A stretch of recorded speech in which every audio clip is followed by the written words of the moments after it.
संतानहन्तारो पादाम्बुजरेणव प्रियाणां तान्निजाचार्यान् प्रणमामि मुहुर्मुहुः यदनुग्रहतो जन्तुः सर्वदुःखातिगो भवेत् तमहं सर्वदा वन्दे श्रीमद्वल्लभनन्दनम् अज्ञानतिमिरान्धस्य ज्ञानाञ्जनशलाकया चक्षुरुन्मीलितं येन तस्मै श्रीगुरवे नमः।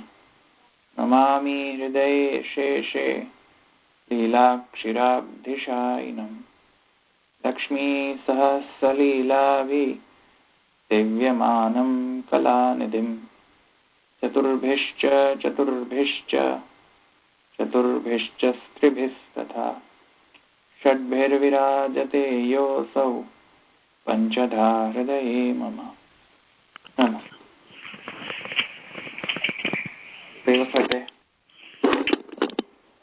આપણે ભાષ્યમાં બ્રહ્મણઃ ઉપદેશ સમયે ભગવદ આવિર્ભાવાત ત્યાં સુધી થયું.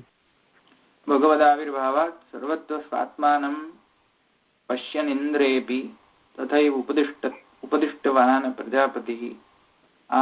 આ છે ને પ્રજાપતિ. હા, તો બ્રહ્મણ ઉપદેશ સમયે ભગવદ આવિર્ભાવાત સર્વત્ર પશ્યન ઇન્દ્રેપી તથૈવ ઉપદિષ્ટવાન પ્રજાપતિ. તો ગઈ વખતે આપણે જોયું, એનાથી આપણે આગળ જોઈએ કે પ્રજાપતિ અને ઇન્દ્રનો જે સંવાદ જે છે તેમાં બ્રહ્મણ ઉપદેશ સમયે, બ્રહ્મના ઉપદેશના સમયમાં ભગવદ આવિર્ભાવ, કોનામાં ભગવદ આવિર્ભાવ? પ્રજાપતિમાં ભગવદ આવિર્ભાવના કારણે સર્વત્વ સ્વાત્માનં પશ્યન, પોતાનો જ આત્મા, સર્વત્વ સ્વાત્માનં પશ્યન ઇન્દ્રેપી. આમાં તો ઇન્દ્રેપી તથૈવ ઉપદિષ્ટવાન પ્રજાપતિ. સર્વત્ર સ્વાત્માનં પશ્યન, બધે પોતાનો જે પરમાત્મા જે છે એ જ, કારણ કેમ કે સર્વત્ર બ્રહ્મ છે એવી એમને સ્ફૂર્તિ છે, અને ભગવદ આવિર્ભાવના કારણે પોતાનો જ આત્મા જે છે એ બધે દેખાવા, અનુભૂત થવા લાગ્યું, અને તેના કારણે ઇન્દ્રેપી તથૈવ ઉપદિષ્ટવાન પ્રજાપતિ. તેથી કરીને એવો જ ઉપદેશ ઇન્દ્રને પણ એવો જ ઉપદેશ, જેવું તેમને અનુભૂતિ થઈ, જેવી એમની અનુભૂતિ થઈ તેવો જ તેમને ઉપદેશ આપ્યો. મેં તમને ગઈકાલે કહ્યું હતું તે પ્રકાર આખો સમગ્ર. તો કેમ ઇન્દ્રેપી પશ્યન, ઇન્દ્રેપી તથૈવ ઉપદિષ્ટવાન પ્રજાપતિ? તો ઇન્દ્રની તો એ અધિકાર હતો નહીં, તો ઇન્દ્રનો એ અધિકાર નતો, તેથી કરીને ઇન્દ્રને જલ્દી સમજમાં ના આવી. વિરોચન તો ખેર અસુર છે, તેથી આસુરી મત તેને વધારે સ્ફુટ થયો. તેથી અન્યથા, જો આગળ કહે છે, અન્યથા પ્રતિબિંબાવ અમૃત અભયવચનમ મિથ્યા સ્યાત. જો બ્રહ્મના ભગવદ આવિર્ભાવના કારણે સર્વાત્મ ભાવના અનુભાવના અંગતયા જો આ ગ્રહણ ન કરીએ વાતને, તો પછી અન્યથા પ્રતિબિંબ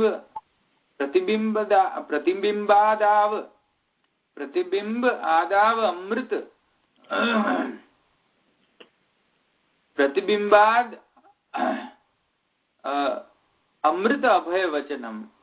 તો જે પ્રતિબિંબની અમૃતતા અને અભયરૂપતાનો જે વચન મળે છે, કેમ કે પ્રતિબિંબ કેમ કઈ અહીંયા આવ્યો? કેમ કે પ્રજાપતિ, જો ગઈકાલે મેં કથામાં કહ્યું હતું, પ્રજાપતિ પાણીના કુંડાની અંદર પોતાનો મુખ જોવાનું કહ્યું હતું ઇન્દ્રને. તો એ જે પ્રતિબિંબ જે જોયો ઇન્દ્રે, એવું કહ્યું કે આ બ્રહ્મ છે. તો એના રિલેશનમાં કહી રહ્યા છે. અન્યથા પ્રતિબિંબાદ અમૃત અભય વચનમ મિથ્યા.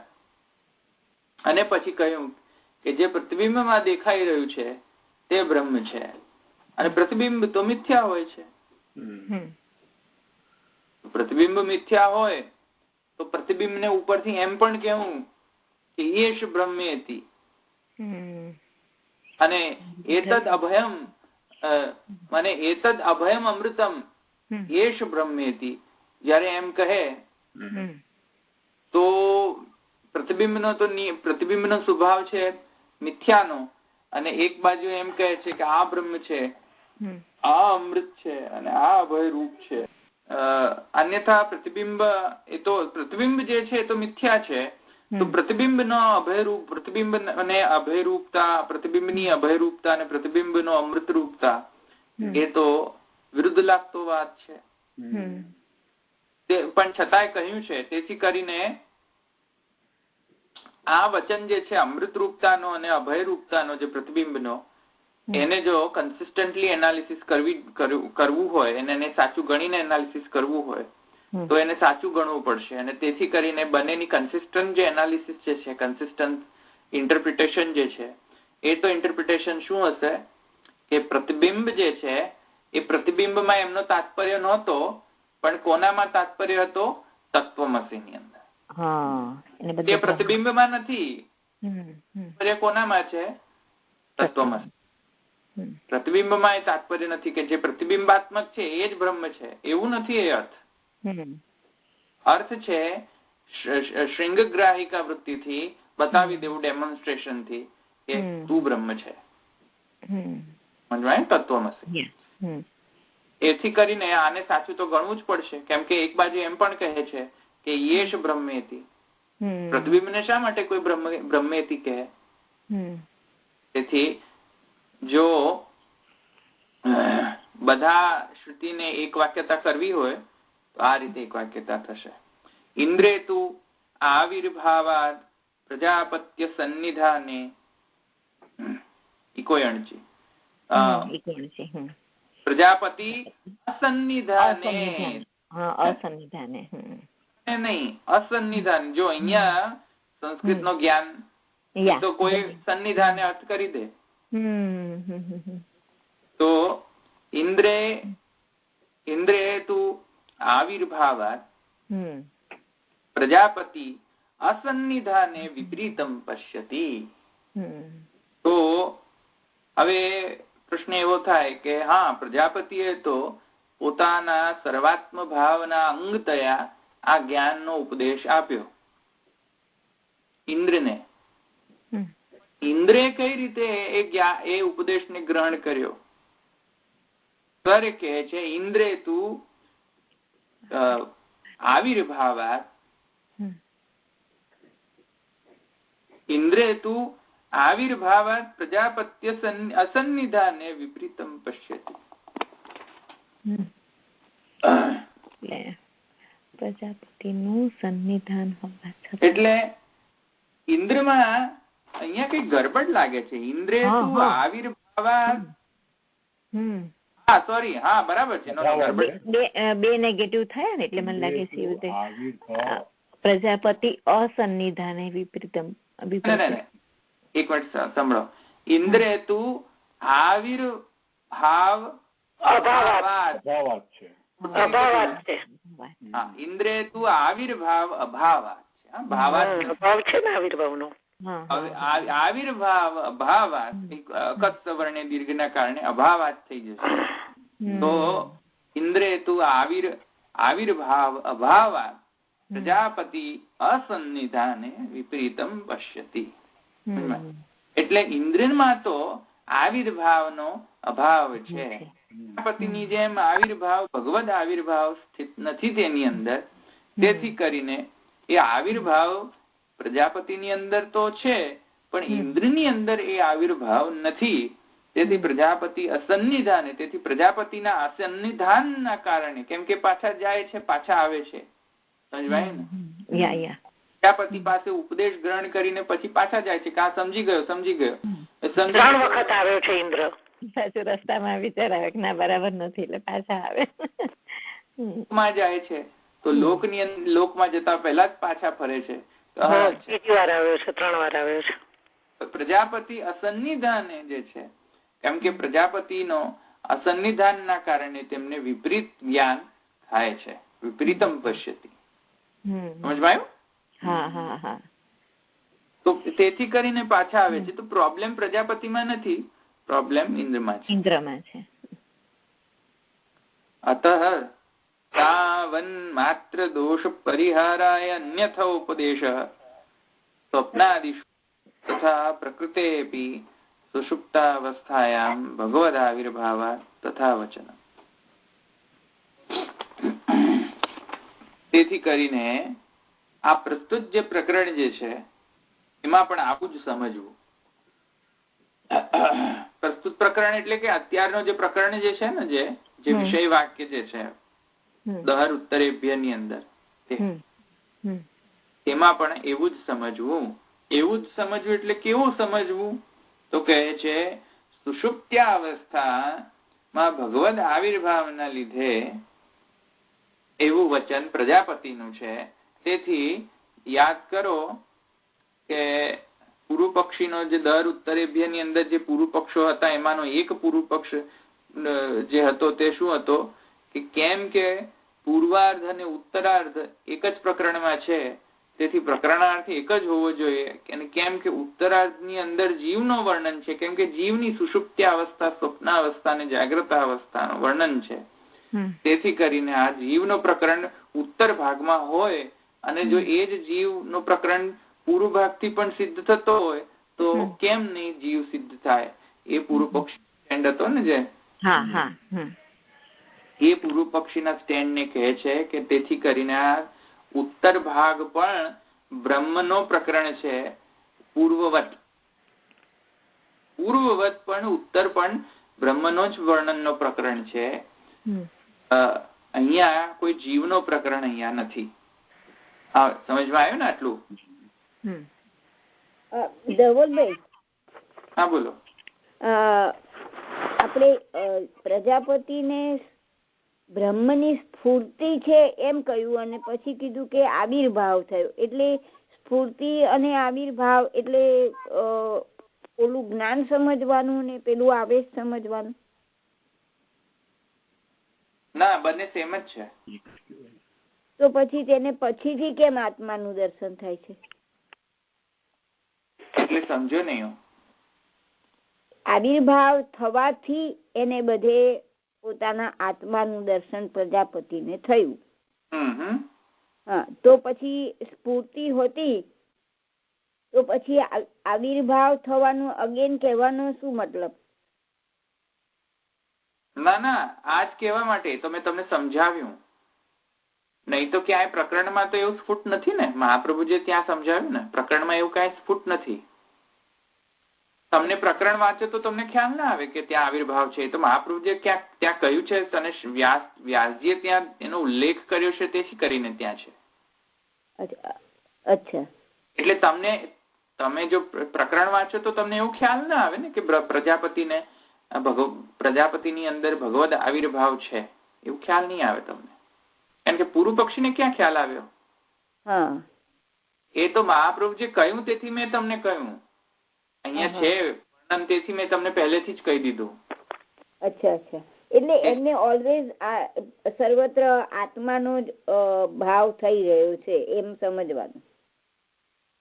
હા, સર્વત્રમાં આત્મભાવ. યસ. એટલે જીવાત્મ ભાવ નહીં, બ્રહ્મ ભાવ. ના, બ્રહ્મ ભાવ. હા, ઓકે. હા, એટલે આગળ પાછળનો એવો ક્રોનોલોજીકલ સિક્વન્સ નથી. એવો. હા, બરાબર.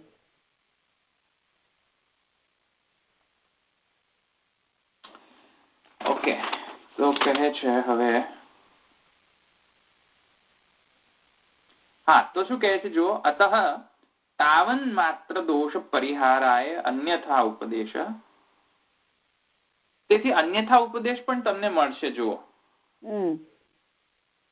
અન્યથા ઉપદેશ એટલે બીજો ઉપદેશ. કયો અન્યથા ઉપદેશ? બોલો. સ્વપ્નાદિષુ તથા પ્રકૃતે અપી. અન્યથા દોષ એટલે અન્યથા ઉપદેશ એટલે પ્રજાપતિ અન્યથા ઉપદેશ કર્યો એમ? હા, કયો અન્યથા ઉપદેશ કર્યો? એટલે પ્રતિબિંબ વાળું જે કહ્યું તે. હા, રાઈટ. Yes, right. જે પ્રથમ વિરોચન ને જે ઉપદેશ કર્યો ને, જે જુઓ, વિરોચન અને ઇન્દ્ર ને જે પ્રથમ વાર પ્રજાપતિ ઉપદેશ કર્યો,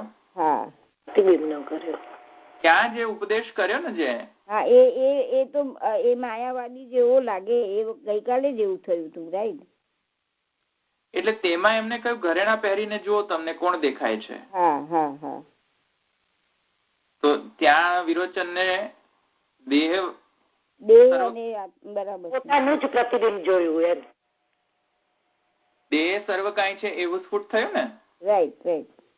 હા, તો એ દેહ જે છે સર્વ કાંઈ નથી. દેહ અને જીવ જુદો છે, આત્મા જુદા છે.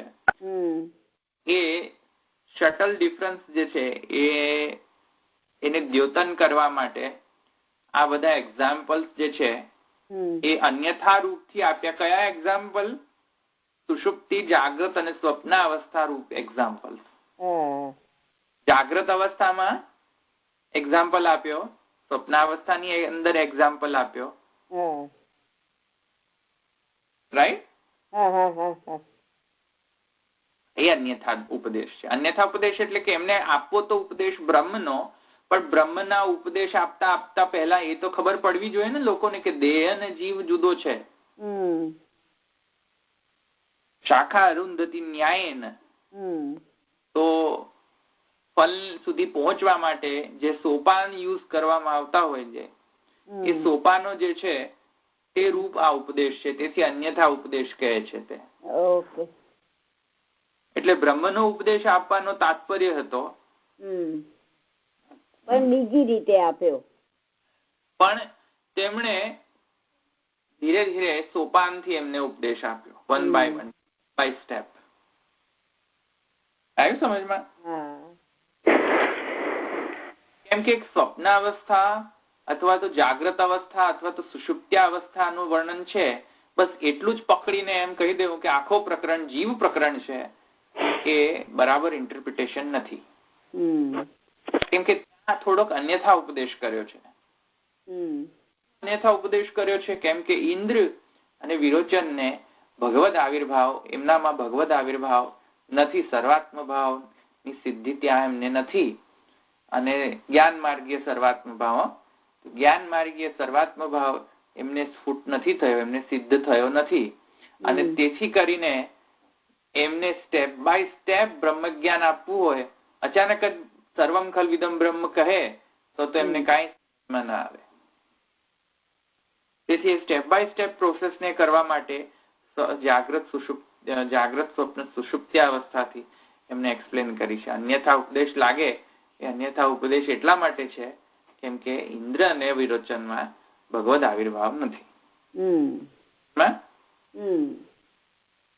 તેથી કરીને સમગ્ર પ્રકરણ જીવનો છે એવું કન્ક્લુઝન ન લવાય, એવું કન્ક્લુઝન ન કરાય.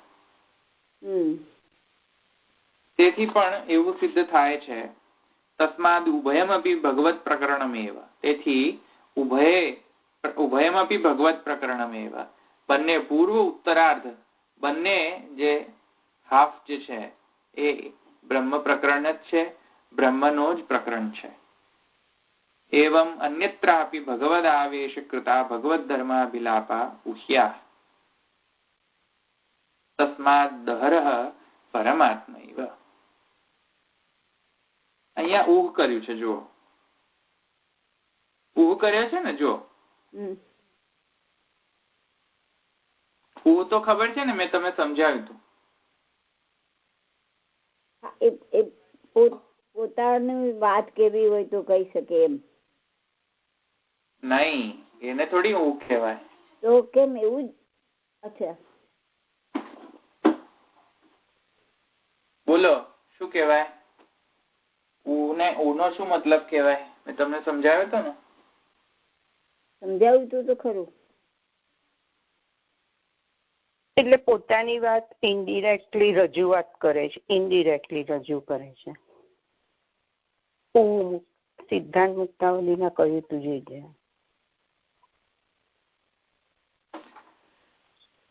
ટેકનિકલી હજુ નથી બોલી રહ્યા, આમ પોતાની વાત છે, પણ જયારે શબ્દનું એડિશન કરો, કોઈ પણ મૂળ ગ્રંથ હોય એમાં હોય ને એ શબ્દોને વધારે તમે એડ કરો શબ્દોને, તો શું કહેવાય એને, એ પ્રક્રિયાને? એને ઓહુ કહેવાય? નહીં, એને ઓહુ નહીં.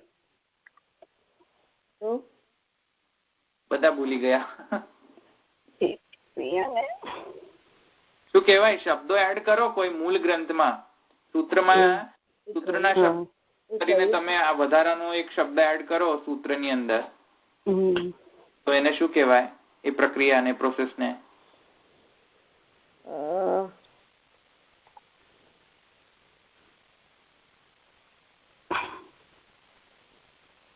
ભૂલી ગયા, એક પણ ને યાદ નથી. Very good. ના એ થોડું નથી આવતો મગજમાં. ખ્યાલ છે ખરું? ખ્યાલ છે પણ સાચે એવું છે નથી આવતું.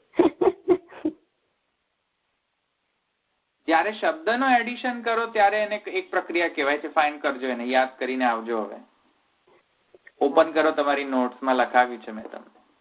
અને જયારે અર્થમાં ઓછાપણું લાગતું હોય તો સ્ફુટ કરે. હા, એ તો ઉહુ થઈ ગયો. હા, તો શબ્દનો એડ કરો તો શું કહેવાય એ જોઈને લાવજો. ઉહ જે છે એ યસ, અર્થને દૃષ્ટિથી તમે કોઈ વસ્તુને એડિશન કરો તો એને ઉહ કહેવાય.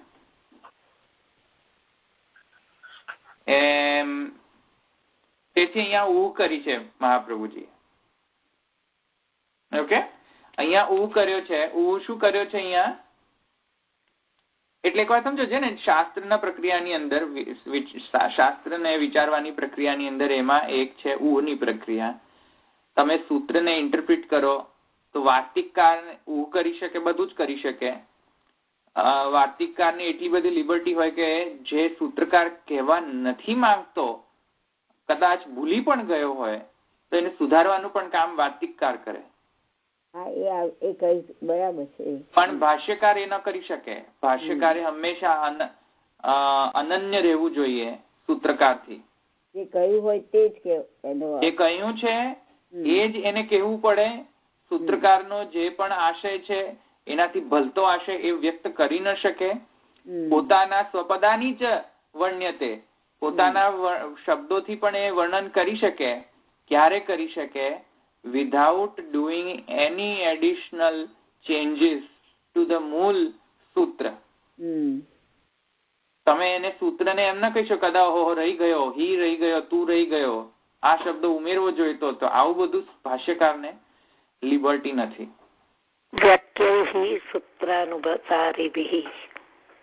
હા, તો સ્વપદાની ચ વર્ણ્યતે, પોતાના પણ પદો વાપરીને એને એક્સપ્લેન, વ્યાખ્યા કરે, એમાં વાંધો નથી. ક્યાંથી લાવવા સ્વપદ જે છે એ ક્યાંથી લાવવા? સૂત્રમાંથી પાછી લાવવાની પ્રોસેસ છે. ગમે ત્યાંથી મન ભાવે તેમ બસ બધા પદોને ભેગા કરીને બસ એક્સપ્લેન કરી દો, એવું ન ચાલે. સ્વપદો પણ ભાષ્યકારનું એકદમ સ્ટ્રિક્ટ ગાઈડલાઇન્સ છે. એમને એમ કઈ ભાષ્ય બને નહીં, એમને એમ કઈ સૂત્ર જે છે એનું ઇન્ટરપ્રિટેશન લખાય નહીં. પહેલા તો પોતાની જાતને પહેલા સૂત્ર સમજવો જોઈએ. સૂત્રને સમજ્યા પછી તમે વાર્તિકકાર છો, વૃત્તિકાર છો, તમે વ્યાખ્યાકાર છો, કે તમે ટીકાકાર છો, કે તમે ભાષ્યકાર છો, એ ડિસાઈડ કરો. કેમ કે બધાનો અલગ અલગ રોલ હોય છે.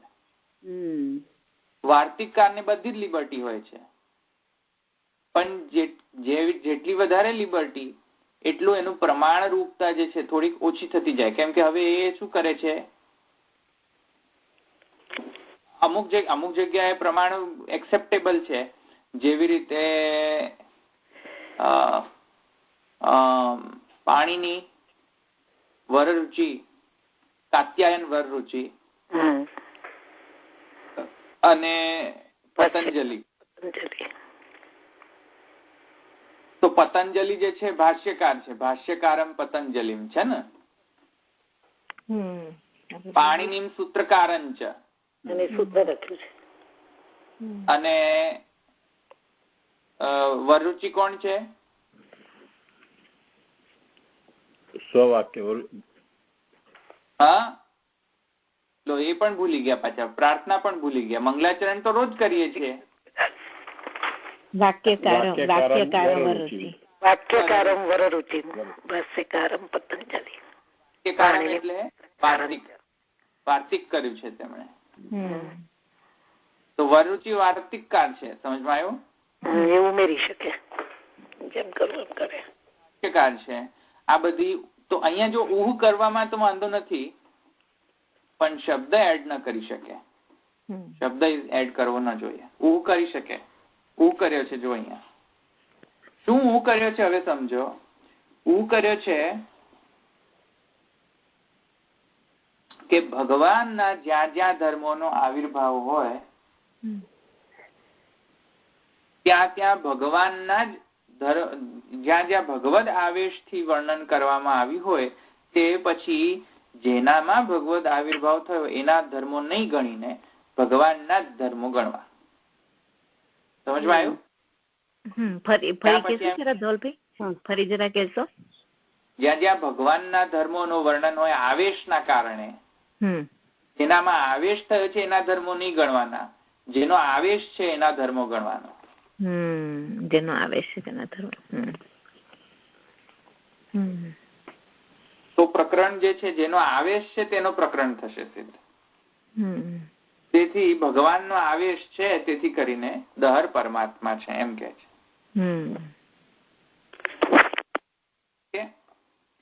હવે આપણે ક્યાં ગયું?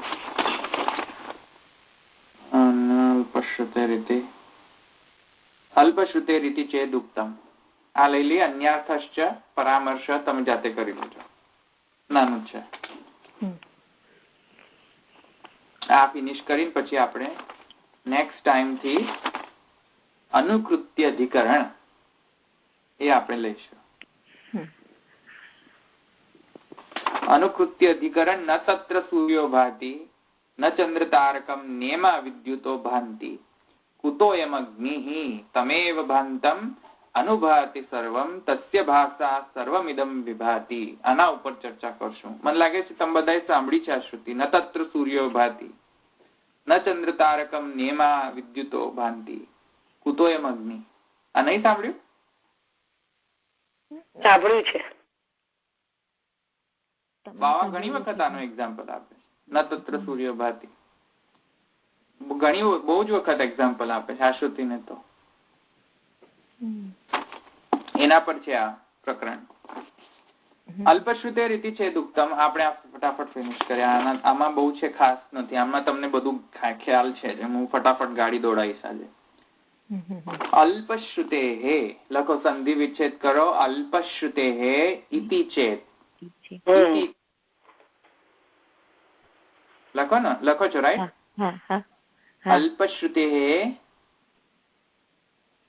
ઇતિ ચેદ તદ ઉક્તમ. આ છે ને એમાં ઇતિ ચેદ દ યુઝ કરજો, ત ન યુઝ કરતા. ઇતિ ચેદ તદમાં પણ દ, દકાર. તદ ઉક્તમ. દ હલંત બંનેમાં, તદ અને ચેદ એમાં બંનેમાં હલંત. અલ્પશ્રુતે હે ઇતિ ચેદ ઉક્તમ. ઓકે. અહીંયા અનુસ્વાર ના આવે તો ખબર છે ને તમને, એટલે હું અહીંયા નથી કહેતો, કારણ કે છેલ્લો અવસાન છે ને એનો, એટલે અનુસ્વાર ના થાય. અનુસ્વાર ના લાગે. હા, અવસાન છે એટલે.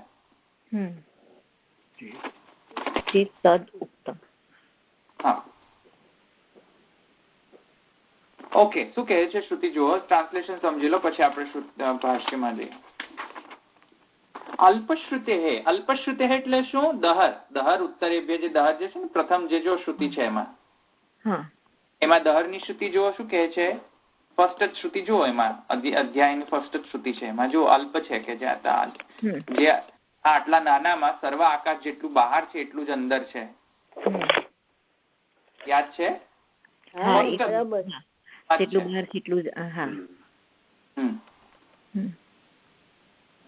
ઓપન કરીને તમને કહું, મને પણ યાદ નથી. જો શું કે છે, અથ યદિદસ્મિન બ્રહ્મપુરે દહરમ પુંડરીકમ વિષ્મ દહરો અસ્મિન અંતરાકાશસ્તસ્મિન અન્યદસ્તદ અન્વેષ્ટવ્યમ તદ્વા વિજિજ્ઞાસિતવ્યમ ઇતિ તમ ચેત બ્રૂયાદ યદિદમ અસ્મિન બ્રહ્મપુરે દહરમ પુંડરીકમ ઇત્યાદિ તદ અન્વેષ્ટવ્યમ અયમ આકાશાસ્તાવાન એષો અંતર્હૃદય આકાશો ઉભે અસ્મિન દ્યાવા પૃથ્વી અંતરેવ સમાહિતે છે ને. જુઓ, અને મેં તમને કહ્યું હતું દહરનો મતલબ શું થાય? અલ્પ થાય. કહ્યું હતું ને, યદિદમ અસ્મિન બ્રહ્મપુરે દહરમ પુંડરીકમ.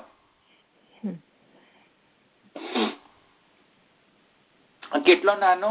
મેં તમને અંગુષ્ઠ માત્ર કહ્યું હતું ને, સાયણનો. સાયણની જે વ્યાખ્યા હતી મેં તમને કહ્યું હતું, એમાં એ કહે છે દહર એટલે અંગુષ્ઠ માત્ર. તો ક્યાં ગયું? હા, તો અલ્પશ્રુતિ સમજવાય ને, આ અલ્પશ્રુતિ. અથ યદિદસ્મિન બ્રહ્મપુરે દહરમ પુંડરીક અલ્પશ્રુતિ છે, અને આને અલ્પશ્રુતિ કહેવાય. અલ્પશ્રુતિ કહેવાય કેમ કે ત્યાં અલ્પ પ્રદેશની અંદર એની સ્થિતિ કઈ છે તેથી કરીને. ઓકે, અલ્પશ્રુતે હે અલ્પશ્રુતિ છે એટલે શ્રુતિનો અર્થ સ્થિતિ કરવી એવું કંઈક લેવાશે ને? હા, શું કહ્યું? એટલે શ્રુતિ એટલે શ્રુતિનો અર્થ એ શ્રુતિનો અર્થ એ રીતે લેવાશે ને, સ્થિતિ કરવી કેવો કઈ? ઓ ના ના ના ના, એક જગ્યાએ બે જગ્યાએ શ્રુતિ કેમ આપી છે? કઠોપનિષદમાં આપેલી છે, ન તત્ર સૂર્યોભાતિ ન ચંદ્ર તારક ને એમાં વિદ્યુતો, એ પણ આપી છે, અને મુંડકમાં આપી છે ન તત્ર સૂર્યોભાતિ. બે જગ્યાએ કેમ આપી છે? એક મિનિટ, એ નથી અત્યારે, એ પ્રકરણ નથી લેતા અત્યારે. અલ્પશ્રુતિ એ લઉં છું. હા, એ તો બરાબર છે, પણ આ તો ખાલી પૂછું છું કે બે જગ્યાએ મેં એક વાર જોયું હતું એટલે ખાલી પૂછું છું. એ પછી પૂછજો. અત્યારે આપણે અલ્પશ્રુતિ છે 21માં સૂત્ર અત્યારે. Okay, let's concentrate on this. તો અલ્પશ્રુતે, હા, શું કહ્યું તમે? નૈનાબેન નું પૂછું, ભૂલી ગયો. હા, હું એમ એટલે મને એમ કે તમે કહ્યું ને કે આ અલ્પશ્રુતે એટલે એમ કે જેમ કે એવું સ્થાન, એમ કે એનું કહ્યું ને તમે અલ્પમાં સ્થિતિ એટલે હું એમ સમજી. હા, એટલે હું એવું સમજી કે શ્રુતે એટલે એમ કે સ્થિતિ કરવી કેવું કઈ એનો અર્થ લેવાનો. અહીંયા એવું નહીં ગણતા હમણાં. હા હા, વિભક્તિ નથી. આ પછી આપણે લઈશું એને, પણ અહીંયા એવો અર્થ નથી. હા હા હા, અલ્પશ્રુતિ એટલે અલ્પશ્રુતિ છે. અલ્પશ્રુતિ હોવાના કારણે જો એમ કહો ઇતિ ચેત એટલે કોટ અનકોટ છે, ડબલ કોટ ની અંદર અલ્પશ્રુતે શબ્દ રાખવાનો. સમજમાં આવ્યું? એ તમને પહેલા સમજાયું હતું કે ઉત્તરાત ચેત. હા, ઉત્તરાત, હા, જો ઇતર પરામર્શાત ઇતિ ચેત, જો પાછું ઇતિ ચેત આવ્યું ને તો ત્યાં ડબલ કોર્સ ની અંદર એકચ્યુઅલી માં ઇન્ટરપ્રિટેશન કરવું જોઈએ. હા, તો ડબલ કોર્સ ની અંદર અહીંયા પણ એવું છે કે જો પૂર્વ પક્ષી એમ કહે કે અલ્પશ્રુતિ છે, ઇતિ ચેત, જો એમ કહો, પૂર્વ પક્ષી જો એમ કહે, આર્ગ્યુ કરે, તો શું? ઇતિ ચેત તદ ઉક્તમ. તો એ કહે છે કે એનો તો જે આખો એનો જે નિરાકરણ જે છે પૂર્વ પક્ષનો, એ તો ઓલરેડી અમે આપી ચૂક્યા છીએ. ઉક્તમ, કહી દીધેલો છે. શું કહી દીધેલો છે? જો એકદમ સૂત્રાત્મક વાણી છે. જો શું કહી દીધેલો છે? આપણે જે સૂત્રાત્મક વાણીમાં જોઈએ છે ને, ચૂટું. હવે ચૂટું ની અંદર શું સમજવાનું? કે ચ વર્ગ ને ડ વર્ગ ને એને એમ કે ઈ જ સંજ્ઞા થાય. હા, હવે એ તો પછી કોણ સમજાવે? એ બધું અંદર ઉપરથી બધી વિશ્વતો મુક્તાને જોનાર હોય આગળ પાછળનો શું કન્ટેક્સ્ટ છે, કયા અધિકારની અંદર આ એપ્લાય થાય, કઈ કન્ડિશનની અંદર એપ્લાય થાય, અને શું પ્રકૃતિ ભાવ થાય કે ન થાય, શું ચેન્જીસ આવે, એ બધું સૂત્રમાં તો ક્યાં છે? શું એમાં શું સમજણ તમને? પ્રથમયો પૂર્વ દીર્ઘ, પૂર્વ સવર્ણ, દીર્ઘ ક્યાં છે? હા, પૂર્વ સવર્ણ છે ને કરીએ છીએ આપણે દીર્ઘ, બરાબર છે. એ રીતે અહીં સૂત્રાત્મક વાણી સમજવા આવ્યું? ઓકે, તો સૂત્રાત્મક વાણીની અંદર કહે છે કે તદુક્તમ. શું કહ્યું? આનું નિરાકરણ કહ્યું છે. નિરાકરણ કે જો પૂર્વ પક્ષી કહે કે અલ્પશ્રુતિ છે તેથી આ જીવ પ્રકરણ ઠરશે, બ્રહ્મ પ્રકરણ નહીં ઠરે, એવો જો પૂર્વ પક્ષ થાય તો એનો ઉત્તર અમે પહેલા જ આપી ચુક્યા છે. ફાઇન્ડ કરો ક્યાં આપી ચુક્યા હતા? આ ત્રીજી વાર આવ્યું છે. હું તમને સમજાવું પછી તમે વિચાર કરજો. તે જે છે અલ્પશ્રુતિ નો મતલબ છે, એક વાર બહુ ઈઝી છે, એમાં કઈ બહુ વધારે છે નહીં આ સૂત્રમાં, કે એ કહે છે બ્રહ્મપુરે દહરમ પુંડરીકમ. દહર જે છે એનો મતલબ અલ્પ થાય છે. તો જો જે વસ્તુ અલ્પ હોય એ બ્રહ્મ કઈ રીતે હોઈ શકે, અને જે બ્રહ્મ હોય અલ્પ કઈ રીતે હોઈ શકે? આ વિરુદ્ધ ધર્માશ્રયનો પ્રોબ્લેમ છે પૂર્વ પક્ષનો. મેં તમને 1000 વખત સમજાવ્યું છે, મહાપ્રભુજી 1000 વખત સમજાવ્યું છે કે આવા પર પૂર્વ પક્ષ ભાઈ સાહેબ ઇલોજિકલ પૂર્વ પક્ષ લઈને ના આવો, કેમ કે અમે પહેલા જ કહી ચુક્યા છે શું કે બ્રહ્મ વિરુદ્ધ ધર્માશ્રય છે. એને કોઈ મહત્વ મહિયાન અણો રણિયાન એને કોઈ પ્રોબ્લેમ થતો નથી, અણુ બનવામાં પણ અને થી પણ મહત બનવામાં એને કોઈ પ્રોબ્લેમ થતો નથી. હવે આ બધું મેં તમને સમજાવ્યું એટલે ફરીથી હું નથી સમજાવવાનું, પણ ક્યાં ઉત્તર કયો છે એનો? ક્યાં કહ્યું હતું? આ ક્યાં આવ્યું હતું વિરુદ્ધ ધર્માશ્રય કે અલ્પમાં પણ તે બિરાજે છે? ક્યાં આવ્યું હતું? ફાઇન્ડ કરો. પહેલા ક્યાં આપણે લીધું હતું? એ તમારું હોમવર્ક છે, તમે કરીને લાવજો. ઓકે? પણ આઈ થિંક યજ્ઞમાં કે છે તે જ તો. હા, યજ્ઞમાં પેલા જે કરે છે તેને તો વાત આ એ યસ ઉપરવા કરેક્ટ. ત્યાં મહાપ્રભુજી ત્યાં કહ્યું છે જો નીચાયત ત્વાદેવમ વ્યોમવત છે ત્યાં જો પેલું આર્કા પેલું એક બહુ લાંબુ સૂત્ર છે એમાં આવી ના એ નહીં એમાં ઉપરવાની આવતું હતું ને લાંબુ, બહુ લાંબુ ઉપરવાનું આવતું. હા, એટલે બેઝિકલી અહીંયા કહે છે જુઓ નનું ન વયમ જીવે ઉપસ્થિતિ જીવ પ્રકરણમ કલ્પયામ. જો પૂર્વ પક્ષી એમ કહે કે આ તો જીવ પ્રકરણ છે, કેમ કે જીવની ઉપપત્તિ થાય છે. કેમ ઉપપત્તિ થાય છે? કેમ કે અલ્પ હોય એ તો જીવ જ હોય, બ્રહ્મ માટે અલ્પ શબ્દ યોગ્ય નથી. કિંતુ બ્રહ્મણી નાયમ અર્થ ઉપપદ્યતે. બ્રહ્મનો અર્થ કોઈ દિવસ ન થાય, કેમ કે દહર શબ્દ વાપર્યો છે. અલ્પશ્રુતે હે અલ્પશ્રુતિ આ કહે છે. અલ્પે હિ પુંડરીકે કથમ ભગવદ સ્થાનમ વ્યાપકત્વ શ્રવણાત. સમજવાય ને? કારણ કે અલ્પશ્રુતિ છે અને અલ્પ એવા કમલમાં, પુંડરીકમ એટલે કમલ, અલ્પ દહર પુંડરીકમ છે. તો દહર કમલ કેવો છે? નાનો કમલ છે. એક નાના કમલની અંદર પૂર્વ પક્ષી કહે છે અલ્પે હિ પુંડરીકે કથમ ભગવદ સ્થાનમ વ્યાપકત્વ શ્રવણાત. બ્રહ્મને તો વ્યાપક કહેવામાં આવે છે, સત્યમ જ્ઞાનમ અનંતમ કહેવામાં આવે છે. ભગવાનની સ્થિતિ આવા દહરમ પુંડરીકમ માંથી કઈ રીતે હોઈ શકે? આવો જો તમે કોઈ પૂર્વ પક્ષ કરો તો કહે છે, અચ્છા આગળ કહે છે યાવાન વા એમ આકાશે.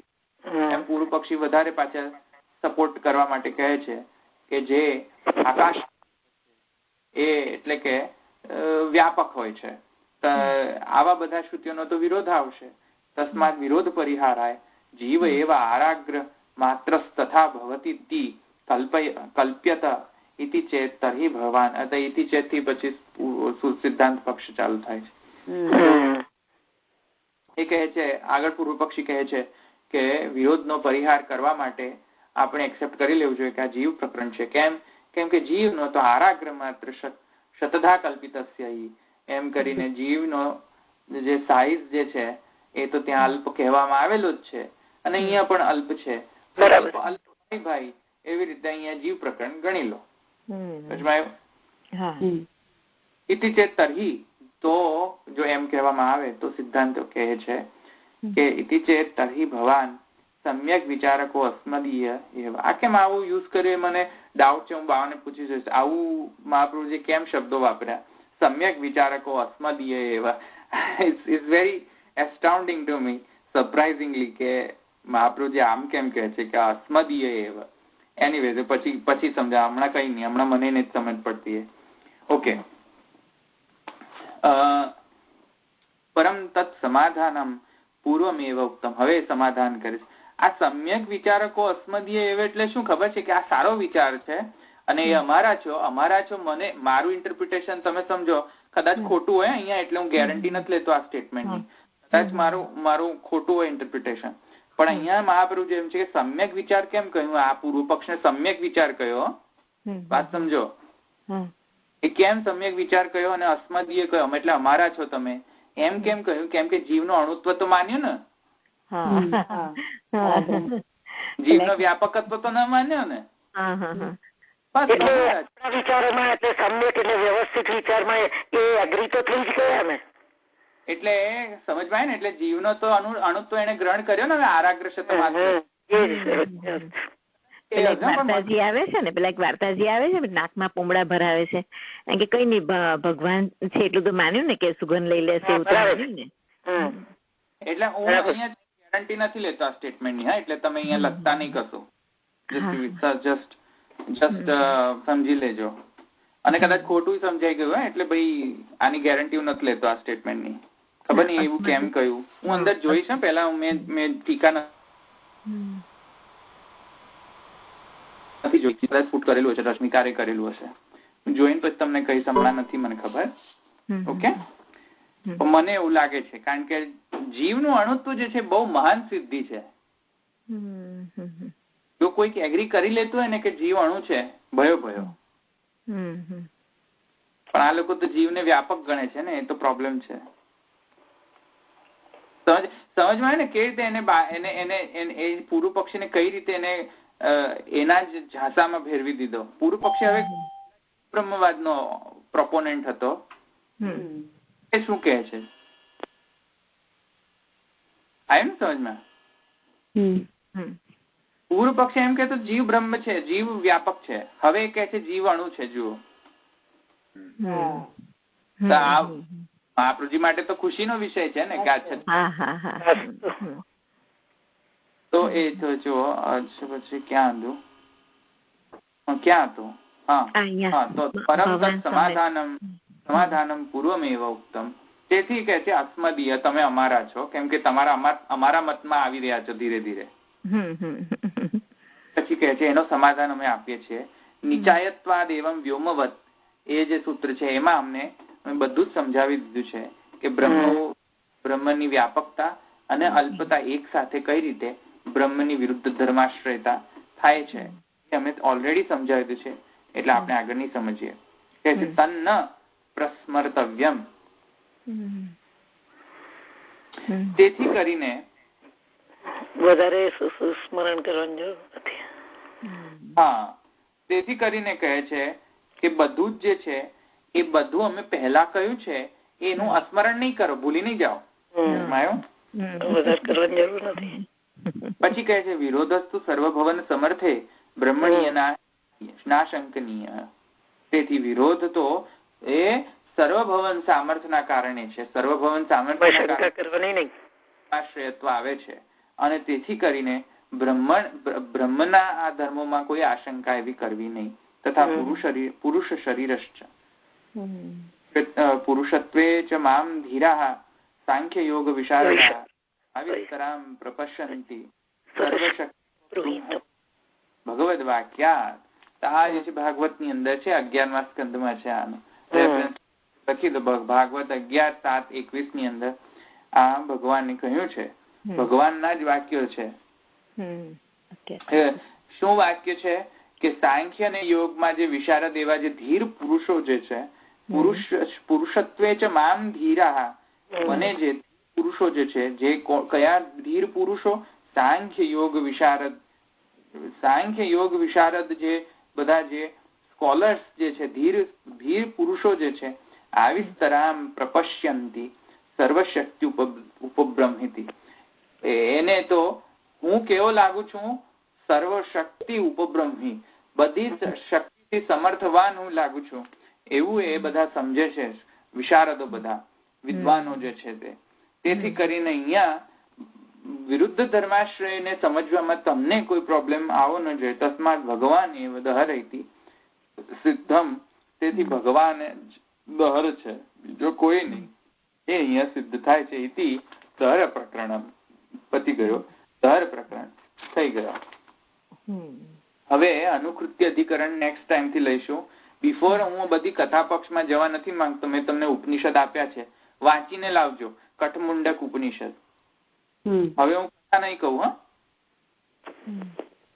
એટલે સ્ટોરી ટેલિંગ ટાઈમ નું નહીં કહું. હવે બધું તમારી જાતે કરી લાવવાનું, સ્ટોરી સમજીને આવવાની. હું ડાયરેક્ટ કન્ટેક્સ્ટ પર જ આવીશ. કઠમુંડક વાંચીને આવજો, શ્વેતાશ્વર ઉપનિષદ વાંચીને આવજો. બધા ઉપનિષદ છે તમારી પાસે, હવે યુ ડોન્ટ નીડ મી. તો એ ઉપનિષદ વાંચીને આવો. એટલીસ્ટ સ્ટોરી ના પર્સપેક્ટિવ થી વાંચીને આવો કે શું થયું, કોણે શું કહ્યું, એ બધું એટલીસ્ટ. ઓકે, બહુ વાંચવાની એટલી બધી આવશે પણ જસ્ટ એટલીસ્ટ 1 hour સ્પેન્ડ કરજો બસ એને ગો થ્રુ કરવામાં. કઠમુંડક ઉપનિષદ નું જે શ્રુતિ વાક્ય છે એના આગળ પાછળના પ્રકરણો જે છે વાંચીને આવજો નેક્સ્ટ ટાઈમ, જેથી મને બધું કેવું ન પડે પાછું કે હવે આ ગયો પેલો આવ્યો. આ બધી અડધા કલાકની કથા બધી ટાઈમ વેસ્ટ ના કરવી પડે. એટલે દ્રઢૈના ચરણન કેરો ભરોસો, દ્રઢૈના ચરણન કેરો, ચંદ્ર છટા વિના સહજગમાં જય અંધેરો ભરોસો, દ્રઢૈના ચરણન કેરો, साधन और नहीं या कली में जासो हो निवेरो, सुर कहा कहे दिव्यदांधरो, बिना मूल गोचेरो भरोસો, દ્રઢૈના ચરણન કે. શ્રી વલ્લભાદેશ કી જય, શ્રી ગોપીનાથ પ્રભુ ચરણ કી જય, શ્રી ગુસાઈજી પરમ દયાલ કી જય, શ્યામ સુંદર શ્રી અમને મહારાણી કી જય, શ્રી દ્વારિકાધીશ કી જય. સર્વ વૈષ્ણવ જય શ્રી કૃષ્ણ. જય શ્રી કૃષ્ણ. જય શ્રી કૃષ્ણ.